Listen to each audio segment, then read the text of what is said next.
বাবা, আচ্ছা আমি আপনাকে পরে ফোন দিতেছি। কিছু বলবে বাবা? আমার আইফোন লাগবে। কি বলে এগুলা তুমি? আইফোন?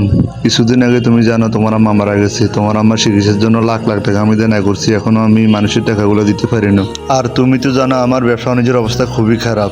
এই সময়ে তোমাকে আমি ফোন কিনে দিতে পারবো না, অবস্থা খুবই খারাপ। আমি এত কথা শুনতে চাই না। আমার ফোন লাগবে মানে ফোন লাগবে। তুমি এত অজুহাত দেখিয়ে লাভ নাই আমাকে। প্রত্যেকটা বার একটা না একটা অজুহাত দেখাও তুমি। তুমি কিসের বাবা হলে ছেলের সামান্য আবদার পূরণ করতে পারো না? সালার আমার কপালটাই খারাপ, সবসময় শুধু অজুহাত আর অজুহাত। আমার বেলায় আসলে কেন এত অজুহাত? বাবা তুই একটু ধৈর্য ধর, কয়েকদিনের ভিতরে আমি তোর ফোনের ব্যবস্থা করতেছি। আর কত অজুহাত দেখাবে তুমি আমাকে? আজকের ভিতরে আমার ফোন চাই। আজকের ভিতরে ফোন না কিনে দিলে তুমি আমার মরা মুখ দেখবে।